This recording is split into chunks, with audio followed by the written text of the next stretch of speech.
달콤한 말씀, 행복한 하루. 오늘의 말씀은 고린도전서 1장 1절에서 9절까지의 말씀입니다. 하나님의 뜻을 따라 그리스도 예수의 사도로 부르심을 받은 바울과 형제 소스데네는 고린도에 있는 하나님의 교회, 곧 그리스도 예수 안에서 거룩하여지고 성도라 부르심을 받은 자들과 또 각처에서 우리의 주, 곧 그들과 우리의 주 되신 예수 그리스도의 이름을 부르는 모든 자들에게 하나님 우리 아버지와 주 예수 그리스도로부터 은혜와 평강이 있기를 원하노라. 그리스도 예수 안에서 너희에게 주신 하나님의 은혜로 말미암아 내가 너희를 위하여 항상 하나님께 감사하노니 이는 너희가 그 안에서 모든 일, 곧 모든 언변과 모든 지식의 풍족함으로 그리스도의 증거가 너희 중에 견고하게 되어 너희가 모든 은사의 부족함이 없이 우리 주 예수 그리스도의 나타나심을 기다림이라.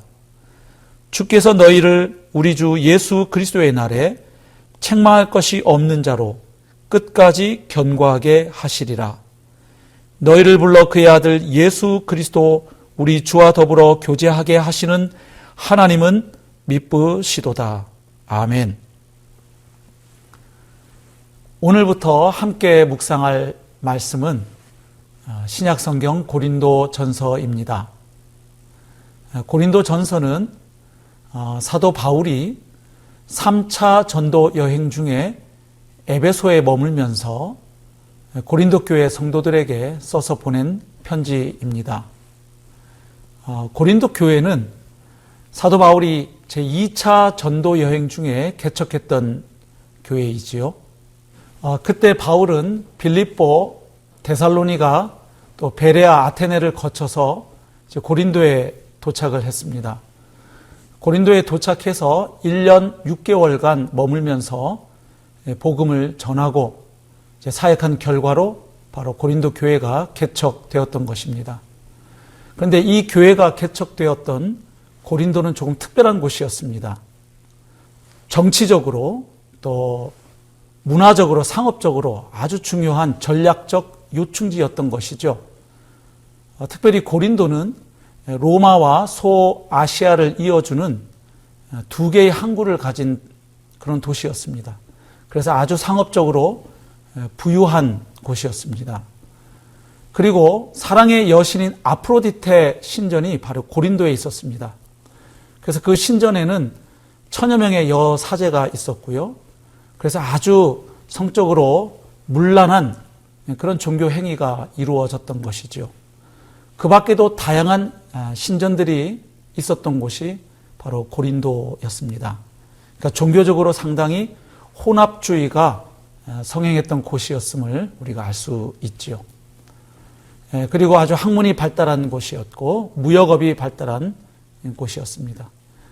그래서 고린도를 나타내는 말 가운데 그 성적인 음란함과 연결된 단어가 자주 사용되었습니다. 오늘날에도 영어 코린티안 하면 음란하다, 남봉꾼이라는 뜻을 가지고 있지요.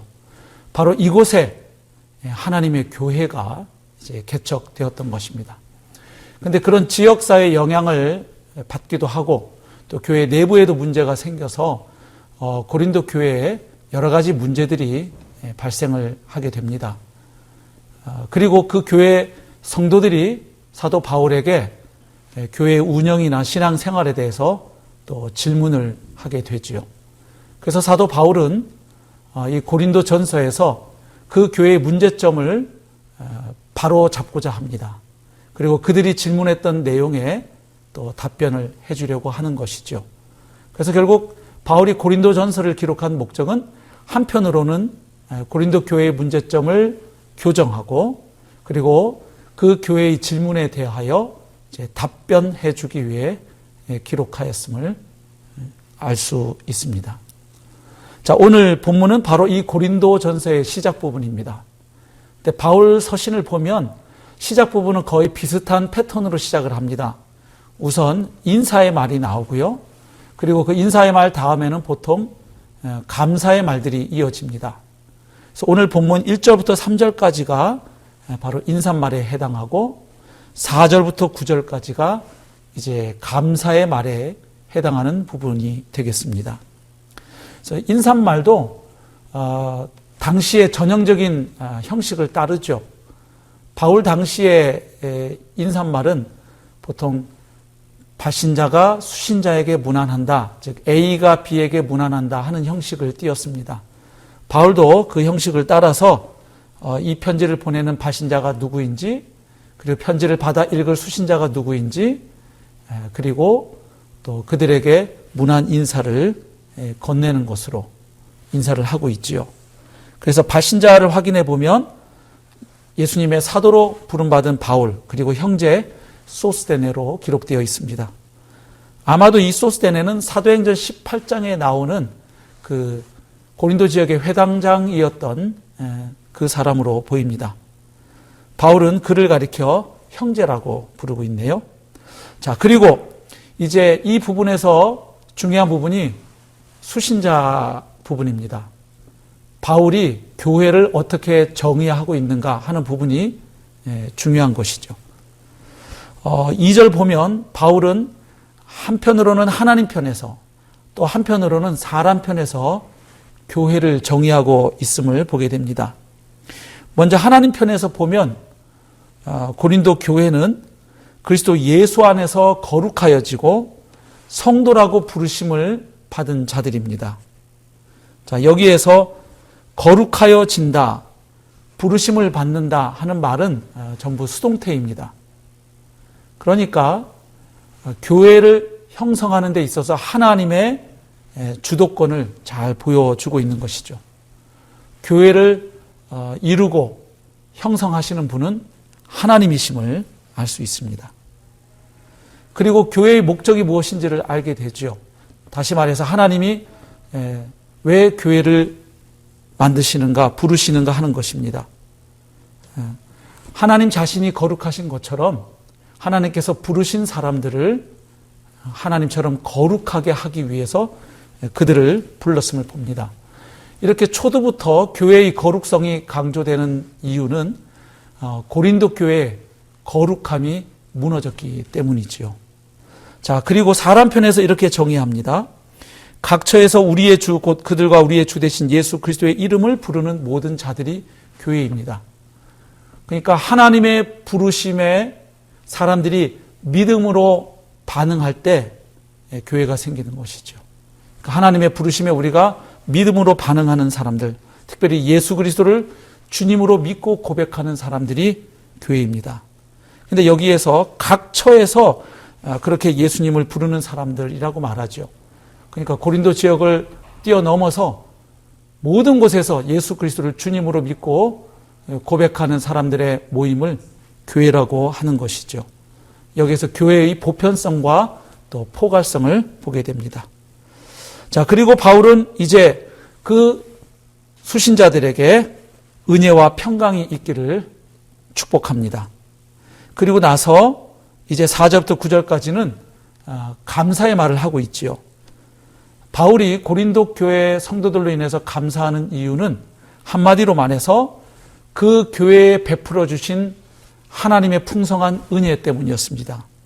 4절 보시면 그리스도 예수 안에서 너희에게 주신 하나님의 은혜로 말미암아 내가 너희를 위하여 항상 하나님께 감사하노니 이렇게 말합니다. 그리고 이어지는 5절부터 9절까지는 그 은혜에 대한 부연 설명입니다. 그러니까 구체적인 감사의 제목을 말하는 것이죠. 고린도 교회에는 하나님의 은혜로 말미암아 언변과 지식이 풍족했습니다. 다시 말하면 기독교 진리에 대한 이해력과 통찰력이 풍성했던 것이죠. 그래서 그로 인해서 그리스도의 증거가 아주 견고하게 되었습니다. 그리고 은사가 풍성했습니다. 그리고 성도들이 예수님의 다시 오심을, 곧 재림을 사모하게 되었습니다. 바울은 바로 이것 때문에 감사하고 있습니다. 그리고 또 감사하는 이유가 있죠. 이것은 하나님 편에서 본 감사의 이유입니다. 하나님께서 고린도 교회 성도들을 끝까지 붙잡고 그들을 견고하게 하실 것이기에 감사하고 있습니다. 그리고 그들을 견고하게 하실 하나님은 미쁘신 분이기 때문에 신실하신 분이기 때문에 감사하고 있는 것이죠. 자, 오늘 말씀을 통해서 우리가 묵상할 내용들이 있습니다. 아까 나누었던 것처럼 교회의 거룩성입니다. 하나님이 우리를 성도로 부르신 것은 하나님 자신이 거룩하신 것처럼 그의 백성들도 거룩한 백성을 삼으시기 위해 부르신 것입니다. 나의 삶에서 얼마나 하나님의 거룩함이 회복되어져 가고 있는지 우리가 이 말씀을 통해서 돌아보면 좋겠습니다. 그리고 교회의 통일성에 대해서도 묵상할 수 있겠습니다. 고린도 교회 안에는 여러 개의 가정교회들이 있었음에도 불구하고 그 2절에서 바울이 교회라는 단어를 단수로 쓰고 있습니다. 그것은 바로 교회의 통일성을 말하기 위함이죠. 아시는 것처럼 고린도 교회 안에는 분쟁과 파당이 있었습니다.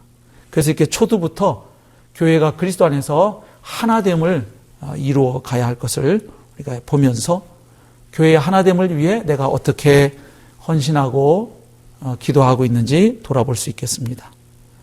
그리고 마지막으로 내게 주신 하나님의 은혜가 무엇인지를 생각하고 감사하며 오늘 하루를 살았으면 좋겠습니다. 바울이 늘 하나님 앞에 감사하며 살았던 것처럼 나에게 주신 또 우리 공동체에 주신 하나님의 은혜가 무엇인지를 늘 기억하고 그 은혜에 대하여 하나님께 늘 감사하는 마음으로 살 때 우리의 삶에 더 큰 감사의 이유들이 넘쳐날 줄로 믿습니다. 그리고 우리를 구원하신 하나님은 신실하신 하나님이심을 믿고 오늘 하루의 삶도 신실하신 하나님께 맡기고 의탁하며 살아내는 복된 하루 되시기를 주님의 이름으로 축복합니다.